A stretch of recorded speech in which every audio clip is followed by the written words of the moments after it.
Well, let's have this conversation with the FCT Commissioner of Police, Olatunji Disu, on the two tragic incidents in Abuja and Anambra today. Another stampede in Ibadan, in Oyo State, where 40 children were confirmed dead earlier in the week. And the question, what crowd control measures could have been taken to avert these kind of unfortunate incidents? Thank you so much, Commissioner for CP, for joining us.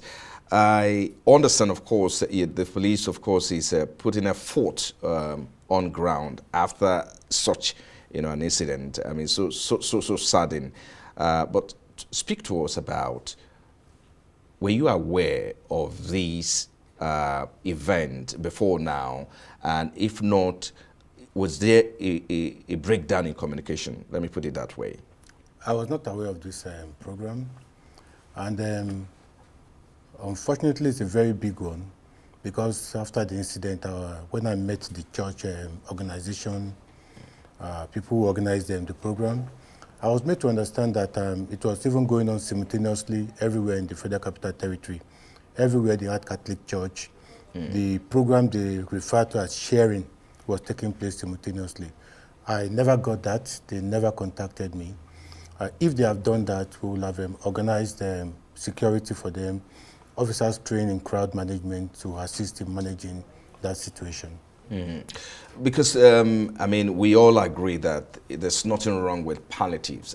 After all, of course, they came up with a good intention, and because especially with this festive season, I mean, people want to show love and all of that. But you were on ground. Speak to us about what you saw. Were you able to make contact with the organizers? Did they tell you anything? How did this incident happen in the first place? Yeah, later, immediately it happened. It was a panicky situation.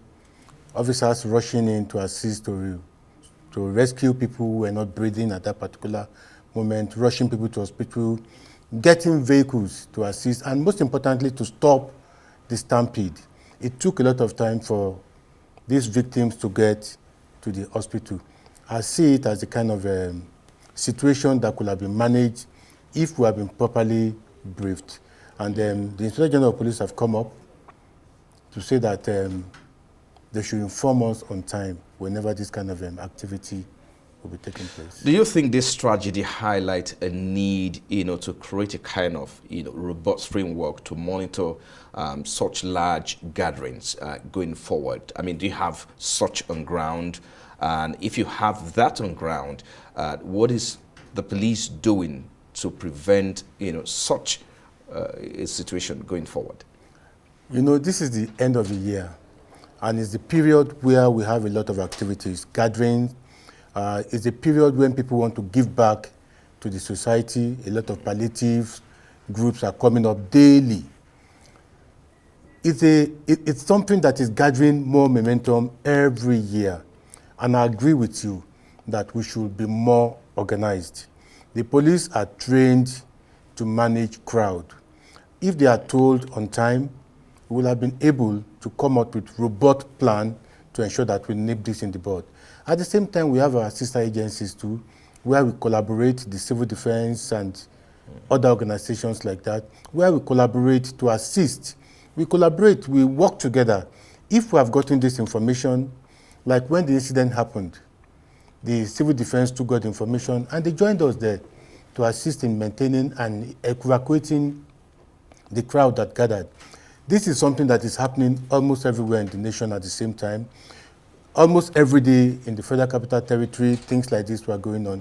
And we have given instruction to our DPOs a long time ago that even if they do not call you, if you notice large crowd, go to the place and take charge. Because that's where my next question comes in. I mean, because ordinarily, police is trained to manage crowd.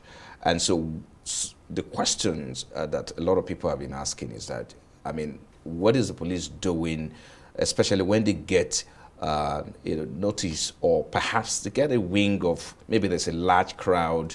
Why didn't they go there to check what is happening?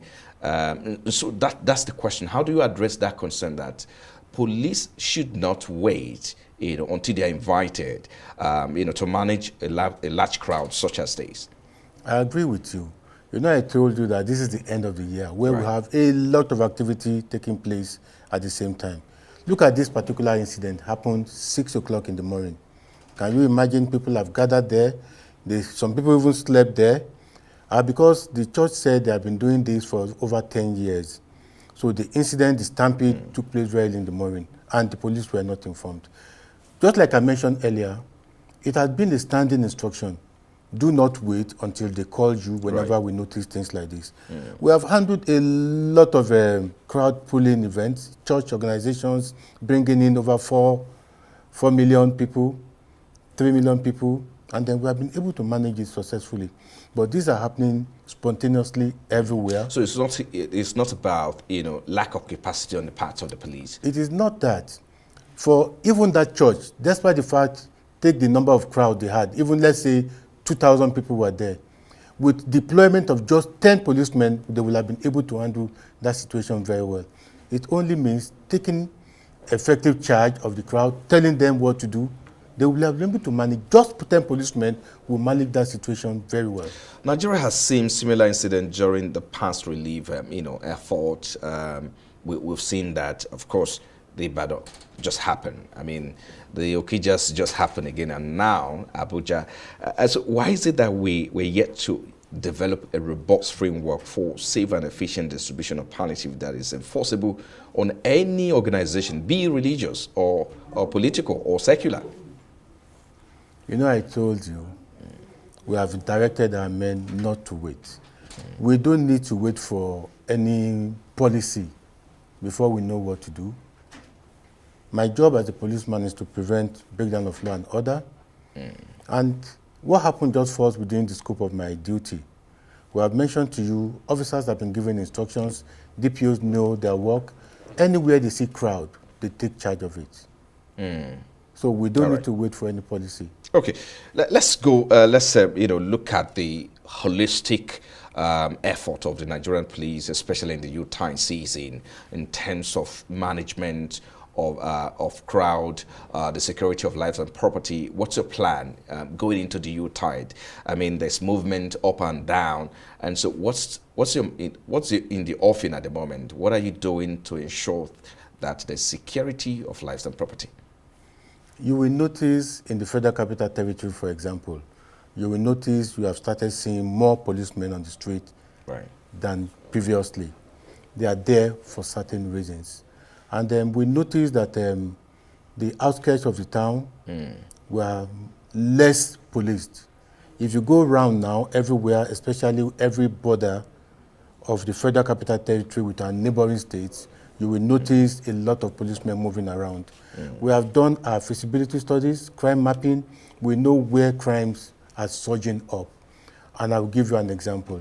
We had cases of one chance issue coming up again and again, and we needed to tackle it.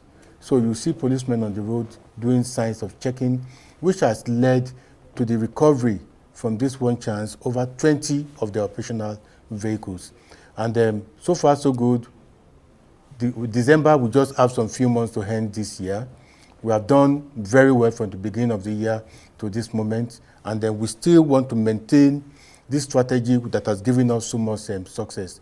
Visibility policing, gathering a lot of information, and cooperating with our stakeholders.